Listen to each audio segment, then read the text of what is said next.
for my stomach to settle. We're having chocolate eclairs for dessert. I'm not fat.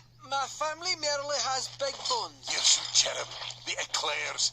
And if you're still a wee bit peckish, I got you a cake made entirely of roast beef. Careful, it's a little spicy. I love this, man.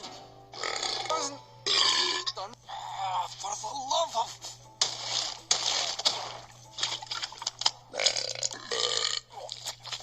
What could be so important?